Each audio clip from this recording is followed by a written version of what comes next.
केंद्र सरकार की तरफ से बड़ा ऐलान किया गया है। भारत सरकार ने कर्पूरी ठाकुर को भारत रत्न देने का ऐलान किया है और इसी को लेकर नीतीश के मंत्री हैं मदन सहनी, एबीपी न्यूज से खास बातचीत में उन्होंने बड़ी बात कही है। बीजेपी ने जो किया उसकी काट ढूंढनी पड़ेगी, ये कह रहे हैं मदन सहनी। मतलब कहीं ना कहीं बीजेपी के बल्कि भारत सरकार के इस फैसले को राजनीतिक चश्मे से देख रहे हैं मदन सहनी और इसीलिए उनको लगता है कि ये कदम बीजेपी को राजनीतिक तौर पर, चुनावी राजनीति के तौर पर फायदा पहुंचा सकता है, जिसकी काट ढूंढनी पड़ेगी। सुनिए।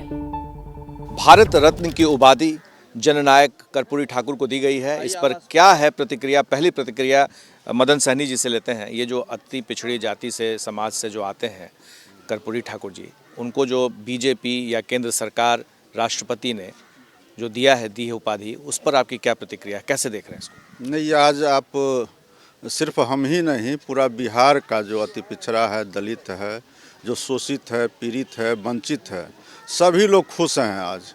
और आप यह समझ लीजिए कि आज जननायक कर्पूरी ठाकुर जी को यह सम्मान भारत सरकार ने नहीं दिया है, बल्कि बिहार के या देश के तमाम वैसे लोगों को मिला है जो सदियों से वंचित रहे हैं और जिनके लिए जननायक कर्पूरी ठाकुर जी ने आगे बढ़ाने के लिए काम किया और समाज को ये सामाजिक न्याय के रूप में जो विकसित करने का काम उन्होंने किया, जिसका नतीजा है कि आज हमारे नेता श्री नीतीश कुमार जी के द्वारा विकास के साथ जोड़ करके हम लोग को आगे बढ़ाने का काम किया जा रहा है। तो हम लोग जननायक कर्पूरी ठाकुर जी को जो मिला है उसके लिए हम लोग माननीय मुख्यमंत्री जी को भी बधाई देंगे, धन्यवाद देंगे कि उनके अथक प्रयास से, उनके बार बार मांग करने पर भारत सरकार ने दिया है।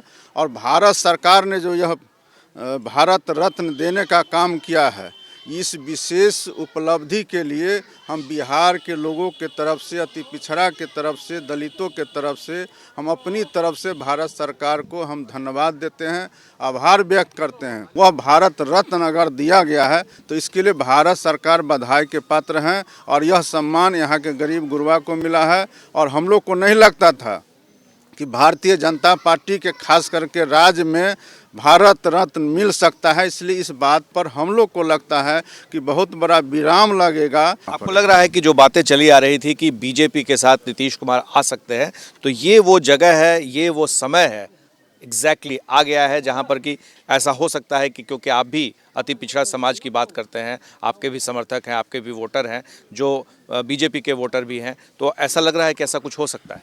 देखिए, अभी इस बात को हम लोग इस तरह से नहीं जोड़ने का प्रयास, न देखने का प्रयास कर रहे हैं और इसको अभी उसकी ज़रूरत भी नहीं है, क्योंकि हमको तो यह बात स्पष्ट रूप से कह रहे हैं कि जो सम्मान मिला है उसके लिए बिहार के सभी लोग और ख़ास करके माननीय मुख्यमंत्री जी ने लगातार भारत सरकार में दबाव बनाया, मांग किया और एक एक लोग यहाँ के मांग किए और भारत सरकार ने इसको सुना है। मांग तो बहुत चीज़ों के लिए हम लोग करते हैं, हम लोग तो SC ST में शामिल करने के लिए भी वर्षों से मांग कर रहे हैं भारत सरकार से, जिसको भारत सरकार रिजेक्ट करती आ रही है।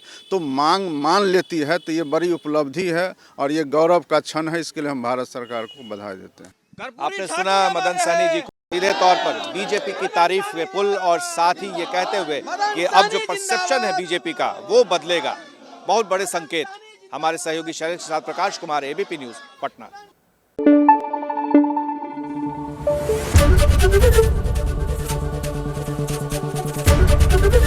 एबीपी न्यूज आपको रखे आगे।